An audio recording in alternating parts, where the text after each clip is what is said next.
Tommy, good to see you. Hey, Tommy. How's it going? I can see it perfect. Love the video store. Is that in your house? Man. Is that your house? Yeah. Oh my, are those VHS tapes? Dude, it's like VHS, DVD, Blu-ray. What are the rental prices? Wouldn't that be great? You can hear me okay, right? Yeah, I hear you perfect. How's it going? I made sure to plug in a microphone for you. Oh, thank you. Hey, by the way, I contributed to the Kickstarter for this movie. Oh, awesome. Thank you. Yeah, we're a little delayed on some of that stuff. You know how that stuff goes. Whatever. I never worry about movies that I contribute to. It's like, look, you'll get to it. Whatever the reward package I chose, you're going to get it. But you told me about this movie a while back. Tell our audience. Yeah, I mean, God, we started this in 2019, you know. It was so funny. I was actually at a party with John Stamos, and he introduced me to Jeff Franklin, who created the Full House, and he owned the Full House at the time. And you know, I grew up in the Philadelphia area in New Jersey. I was so close to Rocky Steps and the Quick Stop and RC. So like loving locations, I always thought I wanted to do living in a famous house documentary. And so Jeff, I was like, yeah, come over to our San Francisco house and like in a month and we'll film there. And that's how it started. We tried to pitch as a TV show, and no one wants a show that doesn't have true crime in it. So that didn't happen. I was like, I don't need anyone. I'll just do it myself. And we did it. I did half of it, then shot Barney, then finished the rest. And Jason Lee is our narrator. Ryan Reynolds is our executive producer. So we're killing it. Okay, quick aside. What's it like to meet Ryan Reynolds? I mean, I'll let you know when I find out. Oh, you never met him? No. Yeah, not yet. Not even a Zoom call? Come on, man. Not yet. No. Well, so my old agent works for him now. So that's how the connection sort of was able to work out. But, I do have a Ryan Reynolds section over here. I have, let's see here, Two Guys, a Girl at a Pizza Place. You got some Van Wilder, Just Friends, Voices, all the Deadpool movies, Free Guy. I can't even see with the glare, but there's a lot of stuff over there. All right. When you told me about this, great idea. Such a great idea. I mean, you walk this line with pop culture. You did your Santa movie, which I thought was amazing. Your Bill Murray film, Bill Murray Stories, is so great, so heartfelt and touching. And when you told me this, I was so excited because I know some of these locations, Back to the Future House, Halloween. I know where the exterior of the Wayne Manor for the Adam West TV series Batman is in Pasadena. Dude, everything's in South Pasadena. Everything. There's one street in particular, Bushnell. Is it either Bushnell Street or Bushnell Avenue, where it's like there's Biff's house from Back to the Future. Then when he kicks the ball on the roof, that's Luke Wilson's house from Old School, which is right next to Lorraine's house from Back to the Future, which is the same house as Teen Wolf. And then down the street is George McFly. Down the street is Ghost Dad. And across the street is 30-something. That's one block. Oh my God. Hey, and they film a lot in Pasadena. There's a bridal shop. There are two things. The bridal shop right on Green Street in Pasadena, where they're always shooting something. And then the park, Central Park in Pasadena, they're always doing murder shows. It's always where they come upon the body, right? So, dude, yeah. I mean, and Castle Green, of course, if you know Castle Green. Okay, yeah, no, the one guy on Bushnell, like we just talked to him, and he's like, yeah, they shot one of those crime shows at my house, and I watched the TV to see what's happening. He's like, and there was a murder in my house, that no one knows, but like, yeah, I mean, NCIS, Criminal Minds, I mean, they just run South Pasadena. Hey, do you mind to give the audience, we have like 1,300 people watching live. Let's give them a taste of it. Can I show your trailer? Of course. Can we watch it? It's 2 minutes. Yeah. Let's watch the trailer please don't copyright claim us though. I don't even know how to do that. But yeah, let's watch the trailer. It's 2 minutes. You gotta start from Golden Girls family. Isn't this cool? Who would have thought it was real? Home is where the heart is. But what if you lived in a famous house? I own the Pee Wee house. A house that is extremely well known for appearing on a television show or in a movie. Stifler was here. They were peeing from up there.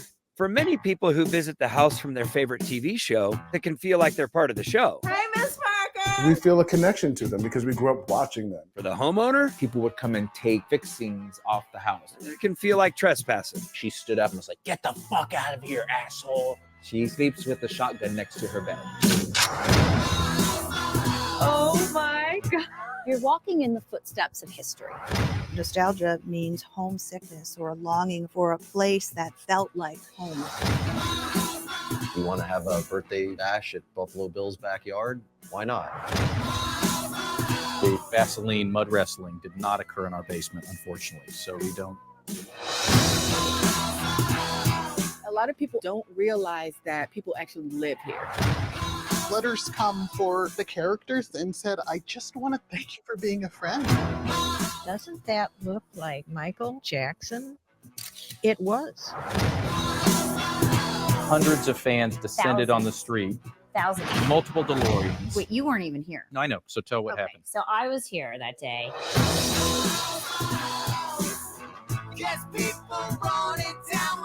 My house was turned into a Lego set. My house is what they come to see. You probably seen it on TV. Uh-oh, it's locked. I don't have a key. The house from. It's more popular than me. So fun, right? Oh my God. It's like, I mean, houses are famous. It's like what they said in that it's the sense of home. Yeah. Like, so you would, you approach it from the famous house itself, then the fans of that, like, you know, the multiple Back to the Future homes. And then also what's it like to live there and have, I mean, these are celebrity homes, I guess. I mean, the homes themselves are the home is a celebrity. Yeah. Yeah. Yeah, I mean, like we kind of made it like a National Geographic documentary, but instead of like lions and tigers and bears, it was famous houses because these things are out in the wild, you know. And there are some people who have great relationship with the house. There's some people who do not have great relationships with the house, but also there's people who, you know, we've lost the house from Alf, we've lost Family Matters, 2 houses from What's Happening, Charles in Charge, Addams Family. So there are these people who go around when like a family is ready to let go of their home, you know, they try to buy it and preserve it, like the Silence of the Lambs house, Twilight, Short Circuit, Christmas Story. I think they just did it with the Poltergeist house where they take these houses and depending on the neighborhoods, they could turn into a business museum / Airbnb. And it's really awesome. Let me ask, does it increase the value of the home? I don't know, man. It's tough. Like, you know, like the Golden Girls house sold for like $4 million. And the people did not buy the house because they were Golden Girls house fans. They just bought it because it was in Brentwood, you know, like, so I really don't think so. I think the popularity of the listings are increased. So maybe more people were able to see it and therefore it could go up like when the bidding happens. But for the most part, I think for a couple years ago too, it was maybe a little bit harder to sell Famous House because they realized how many people would be going to this, you know. But I think now people realize that they can make a business out of it. Depending the neighborhood too, like you're not going to do that in San Francisco. You're not going to do that in Winnetka, you know, for like Home Alone or Full House because these houses are $4 million homes. Wow. We've got 1,300 people watching live and a lot of questions for you. The chat is on fire. Let's get to questions for you here. Start from the top. Solomon Thornton, greetings, Sir Tommy. Loving the home video setup. Any advice for beginning filmmakers? I would just keep doing it. You know, like, you know, it's funny you mentioned I Am Santa Claus. That our 10th anniversary Blu-ray is coming out in a month, you know, and it's one of those scenarios where like even before making Santa, I had been doing it for probably 10 years before that, you know, and that was my first documentary. I would just say, just keep doing it, keep failing. Don't feel like you have to like put your first thing out, you know, like I'm so grateful that, YouTube wasn't a thing when I was a kid because no one has access to my first movies, you know? And yeah, just keep doing it. And because I forget who said it. It's like, you know, the most successful people are the ones who just didn't quit, you know, because eventually, you know, you'll get better and eventually people, you know, will have a job where they could hire you or give you your first chance. I think it's Amy Poehler said, like, you know, you're bad for 7 years and then some one of your friends hires you, you know? Right. More questions. Okay. Razorburn asks, how was it like meeting with Bill Murray? Was he happy with the doc? Bill Murray stories. Yeah, I mean, like, I've been in the area. I've breathed the same air as Bill Murray 3 times. He does not know who I am, I don't think. Although, so Mick Foley, who is in I Am Santa Claus, met Bill Murray a couple different times. Mick Foley is Nora Jones's Santa Claus. So in Brooklyn, Nora Jones would do these shows and Bill Murray would show up. And Mick was really trying to convince Bill to see the documentary. He's like, you really got to see it, Bill. It's really, really good. And Bill's like, yeah, I've heard about it, but I'll never watch it. You know? And he's like, but it's really good.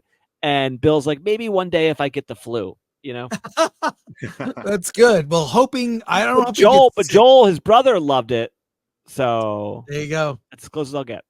Bimo Better says, this looks fun. Oh, yeah. And Dutch McColland, my favorite building isn't a house. It's the fire station from Ghostbusters. I mean, when I see your trailer, I think this is a TV show. Like, you can't, you can do the movie introduces the concept, but you could do an episode on one location. Chris. Right? Yeah. You're preaching to the choir, you know, like we tried to pitch it and they're like, where's the sizzle? Where's the stakes? You know, I think Netflix, when we talked to them, they're like, well, we wouldn't need you. We could just make the houses that made us, you know, like it was like, there always is a reason for it. Not because there's no true crime in it. No one's been killed in any of these houses. So I get sucked into the true crime on Netflix. I'm gonna. Oh, yeah? But a lot of people are asking, like Razorburn asked, the house from Breaking Bad, Andy, Sarah Palmer's house. Andy makes Star Wars. Sarah Palmer's house from Twin Peaks. Are those in the doc or on the list? We do feature Jesse's apartment and Walter White's house in the documentary. We don't speak to the owner of Walter White's house, but we kind of learn from her from afar. I should have went to Twin Peaks. I did not do that. I'm very sorry. Yeah. CMC asks, what was the hardest home to access? I don't know. I mean, it was either, there was no like difficulty. It was either a no or yes. You know, like the Boy Meets World house is the houses I really wanted to do. And they just never got back to me. The Sopranos house is a house I really want to do because the guy who lives there actually built that house. Like, he designed it. And he's a fantastic guy. Actually, he let me go to the house, but he was just private and didn't want to be on camera. So there's a lot of that. It's like there was no middle ground. It was either I'm in or I'm not. Aid Ellis, 24. What was the farthest you traveled to seek out one of these famous homes? Well, so I live in New Jersey and we drove to almost like an hour outside of Pittsburgh for the Silence of the Lambs house. And that was the furthest we all know, but I would fly to California. You know, we were in California, we were in Oregon, we were in Chicago, we were in Tulsa, we were in Cleveland, we were an hour outside Pittsburgh, we did New York. So we were a lot of different places. That's the best part about making these docs is traveling, you know, especially like when you're in Chicago and you can eat deep dish pizza, you know? Sweet. The nerd far away asks, hail, Mr. Avallone. What house was your favorite? God, these people are so nice. Sir Avallone, Mr. Avallone. Thank you. What was my favorite? I love the Can't Hardly Wait house because I'm such a nerd for Can't Hardly Wait. And we got to bring Ethan Umbre and Joel there back to the house, you know, and seeing Ethan like go, Amanda, you know, was like everything to me. But I also really love the Full House because there wasn't a time in which that house wasn't constantly having fans outside of it. Like, it was crazy. And when I walked out of it, no one got out of my way. It was like I was like the Backstreet Boys video where you're getting off the plane, everyone's like cheering for you. Like it was just like it blew my mind that no one just wouldn't get out of your way. You're leaving your house. Like you would think like, please let me leave my house, Uncle Pappy Wolf for 2. What was the weirdest story tied to a house? I don't know about weirdest, but like going back to the King Harley Waite house, I was surprised about how many places that's been in. It's a house from King Harley Waite. It was Stifler's house from American Pie 1 and 2. Episodes of Ghost Whisperer, NCIS, Criminal Minds. Tim Allen shot a movie there. Lindsay Lohan shot a movie there. Always Sunny in Philadelphia shot there. This Is Us. Did I say This Is Us? That shot there. So many things shot there. It was unbelievable. Do you know why they keep going back to that house? Was it?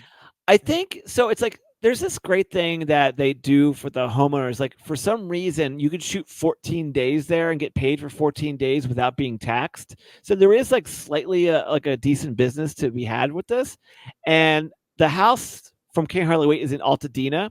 And the way it's positioned, it's got like a large front lawn. So it's really, really great to get an establishing shot where you don't necessarily have to go on the street. And also the living room areas and the kitchen areas are just big. There's a lot of room. So you can just kind of put the cameras. And it's like, it's the same thing they say with like child actors. You're not just casting the child, you're casting the parent. And I think the homeowners are so good that people just love working with them. Let's see. We've got one final question here. What famous from 8Ls24? What famous houses are currently under threat of redevelopment?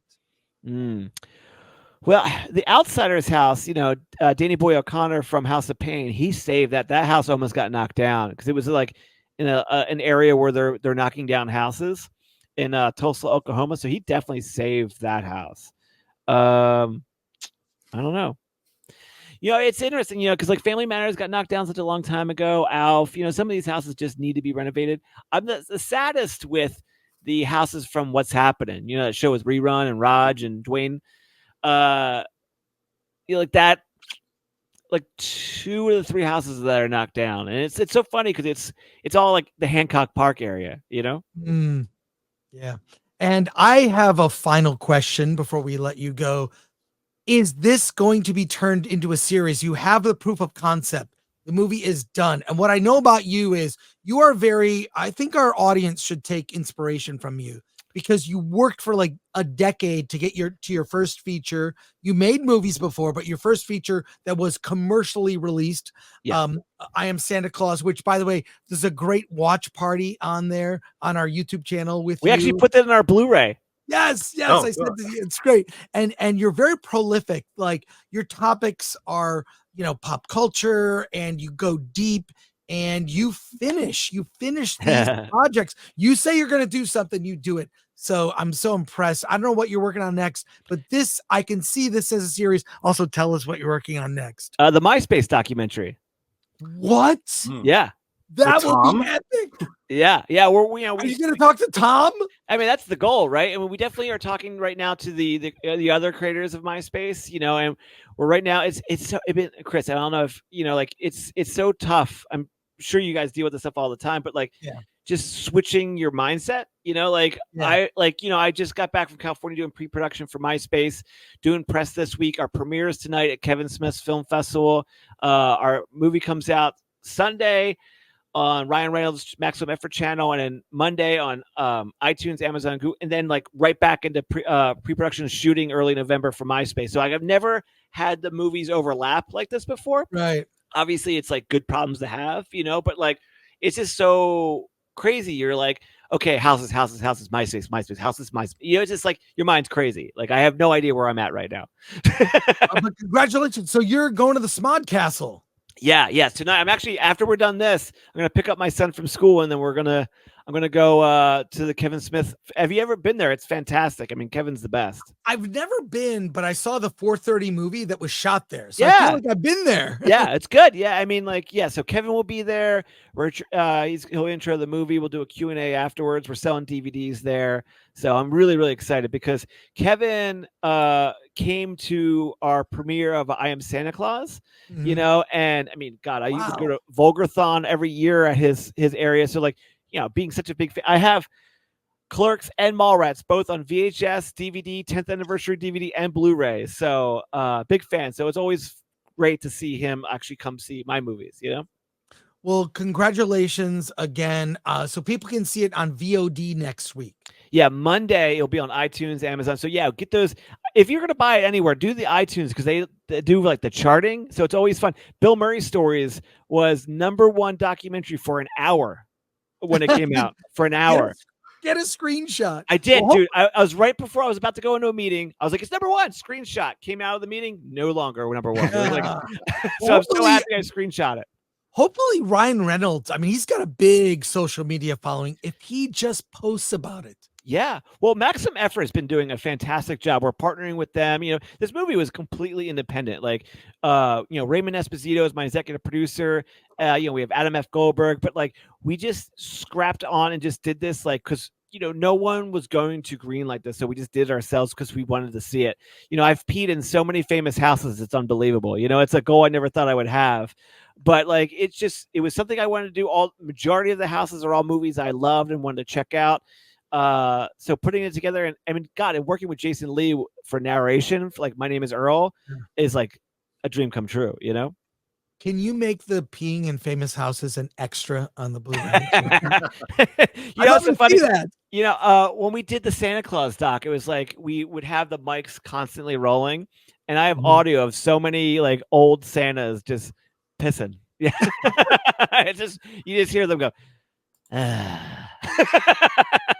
Well, Tommy, thank you so much. Friend of the show. Love seeing you rise in your career. And the thing is, you've done something that a lot of other filmmakers I've encountered don't do.